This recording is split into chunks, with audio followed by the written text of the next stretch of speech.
سورة قمر آیت نمبر 8 اتم رکو 20 سپارہ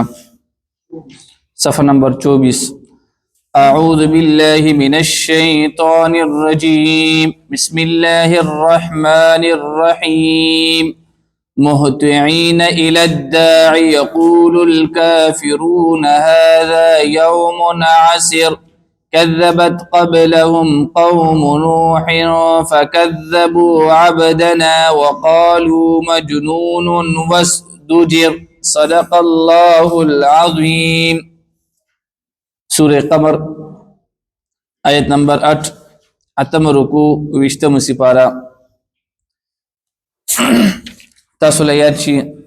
سوره قمر په ابتدا کې مونږ دا خبره کړې و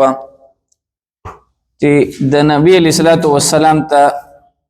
د مکی مکرمه کافران راغلل او دا خبره وته وکړه کچرته ته د الله تعالی په رښتیا پیغمبر یې نو مونږ په پتا باندې ایمان وروړو خدای هغه د پاره زمونږ یو مطالبه ده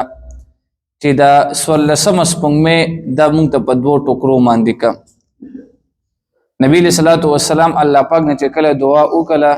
د الله تعالی په حکم سره دا سپوږمۍ دا پمینز دوه ټوکرې شوله نو چې کله دی وکتل چې دا سپوږمۍ واقعي دوه ټوکرې شوله نو دی یو بل ته داسې خبرې وکړلې وی تا وکتله یو امام وکتله بل امام وکتله نو اخر کې دی چې کوم دی نبی علیہ الصلوۃ والسلام ته دا خبر وکړه چې واقعي ستا جادو انتهایی تیز ده حالانکه هغه خو جادو نه و د الله تعالی چې کوم دی نبی علیہ الصلوۃ والسلام ته معجزه و نو په دې خبرو سره نبی علیہ الصلوۃ والسلام سره ته انتهایی تکلیف ملو شو چې ګوره اوندی مونږ ته ویلو ماته ویل چې دا سپوږمۍ په منځ دوه ټوکرې کا الله پاک وکړه نو پکار دا دی چې دی ایمان راوړو په دې خبرو د وجه نبی له صلوات و سلام سره انتهایی تکلیف ملو شو نو الله رب العزت د نبی له صلوات و سلام د تسلی لپاره د حضرت نوح علیه السلام او دغه شان د قوم عاد ذکر د الله پاک کوي چې د الله پیغمبر خفکیږه ما دا د هر قوم دا یو طریقه وا چې پیغمبر ته به کم دی د جادوګر نسبت کولو وی حضرت نوح علیہ السلام چې چرته به هم داسې سلور 15 کسان به وکتل ویل به چې دا زما موقع ده نبی ور بغل د الله تعالی د دین خبره به وته شروع کی نو دغه 15 شپږو کسانو به کم دی حضرت نوح علیہ السلام د خپل د دې 15 شپږو کسانو د مجلس نه په دې کورا بهر کو او بیا به دا خبره کوله وقالو مجنون او دا خبره به کوله چې دا هم لیونی دی مجنون دی نعوذ بالله من ذلک اذا الله پیغمبر ته خفکیږه ما دستانه پیلم چې کم انبیاء کرام تیر شوی دي اغي ته هم خلقو د جادوګر او د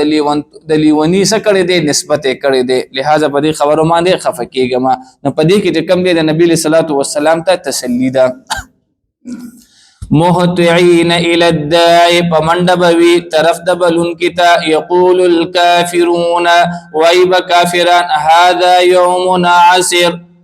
دا ورځ د ډیره سخته کذبت قبلهم دروغ وګڼلو د وړاندې لدوینه قوم نوح د نوح علیہ الصلوۃ والسلام قوم فكذبوا پس دروغ وګڼل دوی عبدنا بند زمونږه وقالوا دوی مجنون دیوانه دی وازدجر او د سخت خبره ورکړی شوی فدعا ربه پس دا او بل خپل رب ته انی مغلوب چې زه مغلوب یم فانتصر پس تبدل واخله ففتحنا ابواب السماء کله چې نوح علیہ السلام ته پته ولګیدا چې دا خلک چې کم دی نور زما خبره نه مني نو الله رب العزت نے دعا وکړه الله دا خلق چې کوم نور زما خبره نه مني نو الله رب العزت په دې باندې عذاب د ابو راوسته دي اسمان نه چې کوم دی باران ته شروع شو او پزمکه کې چې څومره چینه وي هغه کې چې کوم دی اوبه راغلي نو دا اوبه چې کله داسې د انسان دی قد ته ورسېدي نو بس باران بند شو او څونه انسانان چې وو هغه په دې کې هلاک شوي دي او صرف نوح علیه السلام او د هغه چې کم پیروکار دي هغه الله پاک د دې عذاب نه بچ کړي دي. دا غي ذکر دی. ففتحنا ابواب السماء پس پرانستلو مونږه دروازې د اسمان بماء په ابو سرا منهمرن چې ډیر راتېرودونکي وي وفجرنا او روان کړی مونږه الارض لزمکنا عيونا چینه فالتقى الماء بیا جمع شوی اوبو علی امر پیو خبره قد قدر چې مقدر شوی و اوبو پس خبره را جمع شوی په دې خبره باندې را جمع شوی چې فیصله شوی و چې د اوبو په ذریعہ باندې با د قوم نو مونږه هلاک کو وحملناه وسوارك المنقدوي على ذات الواح ودسر پکشته کې چې تختو والا وا او میخونو والا وا چې کله دا عذاب راتللو نو حضرت نوح علیه السلام ته الله تعالی حکم کو اذا الله پیغمبره تب خمزیدار یو کشته جوړه کې او دا کشته چې کله جوړوله نو دا د دوه شیزونو نه جوړه شوی و تختیوی پکې او میخونو پکې نو چې کله دا شیزونه جوړول نو خلق به وتراغله ودا سکه ویره ودا ماته الله تعالی حکم کړی دی چې کشته جوړه کا نو خلق به وته وی دا اوس ترکان جوړ شوی دی اوسه ترکانی شروع کړی دا نو د دې لپاره جوړول چې په دې باندې الله تعالی د نوح علیه السلام دا پیروکار او دې په دې باندې بچ شوی دي دی به خخه سکین استل او بیا د دې نه پس عذاب راغلی دی پدې کشته کې تجری باعیننا روانه بوا زمونږ د سترګو پروان دي جزاء لمن کان کفر دا جزاء ورکولو د پاره د هغه چا د پاره کان کفر د کوم نه چې انکار شوی وو ولقد ترکناها او بشک پر خود لمونږ د آیه یونقه فهل من مدکر نو آیشت سوګ نصیحت اغستون کې فكيف كان عذابي فسنگو زما عذاب ونذر او زما يرول ولقد يسرنا القرآن او مونږ آسان کړی دی دا قرآن مجید للذکر نصیحت دبارا فهل من مدکر پس آیشت سوق نصیحت حاصلون کې كذبت عاد د حضرت نوح علیہ السلام د قوم نه پس الله پاک قومیات پیدا کړی دي دی هم د خپل د پیغمبر خبرونه منله نو بیا دی الله تعالی داسې هلاک کړی دي په دې باندې قحط سالی راغله تقریبا 3 کال پورې دې باندې باران نو شوی نو یو ځل د چل او شلو انتهایی تیز سیلې راغله نو دې چې کم دې بهر وروتل او بنګ شانته واچولې ویره معلومی کی دا چې سیلې راغله اوریز راغله او مونږ باندې وجه کوم نه اوس باران کیږي او مونږ ته پیغمبر کوم خبرې کړې وي چې یره تاسو باندې با قحط راغله تاسو په دینه هلاکیږي دا ټول خبرې وي دروغ شوي نو دا سه بنگړې قسمه اچولې وي نو چې کله دی د دې بهر میدانونو تر ورسېدل روتل او دا سیلې دومره اوچته شول تیز لاړله چې دا کسان مې داسې د اسمکه نه داسې اوچت کل او په خپل مینس کې ودا سه ټکرو کل او چې کله به ټکروش ول نو یو بل سره به اولګیدل او برنه به کم دي داسې مړه را پرې وتل